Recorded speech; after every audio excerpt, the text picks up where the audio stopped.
शासनानं आतापर्यंत SRP बसवण्यासाठी सामान्य नागरिकांना 5 वेळा मुदतवाढ दिली होती. शेवटची मुदतवाढ जी होती ती 30 जून पर्यंत होती. आता शासनानं त्यानंतर 1 जुलै नंतर शासनानं असा आदेश केलेला आहे की यानंतर जे काही वाहनं SRP बसवलेली नसतील किंवा त्यांनी SRP साठी अपॉइंटमेंट घेतली नसेल अशा वाहनावर आपल्या भरारी पथकातर्फे कारवाई करा.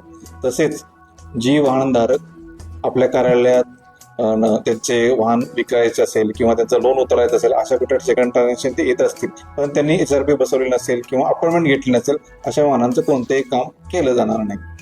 1 एप्रिल 2019 पूर्वी साधारणतः सोलापूरमध्ये 9,32,000 वाहन आहेत आणि त्यापैकी जवळपास कालपर्यंत 2,70,000 वाहनांनी SRP बसवून घेतलेले आहे. त्या व्यतिरिक्त काही वाहनांनी अपॉइंटमेंट सुद्धा घेतलेले आहे. पुढे माननीय परिवहन आयुक्त कार्यालयाने आदेश आम्हाला दिलेले आहे, त्यामुळे आमचे अधिकारी जे असतील त्याची कारवाई करतील.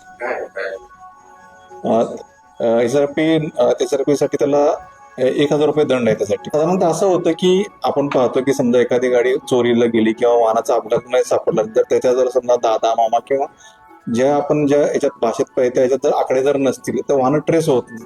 वाहनाचा मालक जर ट्रेस करायचा असेल किंवा जो आपल्याला संख्येत कळवायचा असेल, शोधायचा असेल, मूळ मालक शोधायचा, त्या गोष्टी आपल्याला सापडत नाहीत. त्यामुळे शासनाचं असं म्हणणं आहे की नंबर प्लेट अशी असली पाहिजे की विजिबल सगळ्यांना इझिली ओळखता आली पाहिजे आणि त्या मालकापर्यंत आपल्याला पोहोचता आलं पाहिजे, त्याला वेळेत मदत करता आली पाहिजे. हा शासनाच्या पाठीमागचा उद्देश आहे. या माध्यमातून मी महानगरपालिकांना हे आवाहन करत होतो की आतापर्यंत शासनाने आपल्याला 5 वेळा मुदतवाढ दिली, आपण सुद्धा ते SRP बसवून घ्यावी, जेणेकरून आपल्याला अशा काही अडचणी आल्या तर त्यावेळेस शासन किंवा रस्त्यावरील नागरिक असतात आपल्याला सहज मदत करू शकतील, त्यावेळेस कोणतीही अडचण येणार नाही.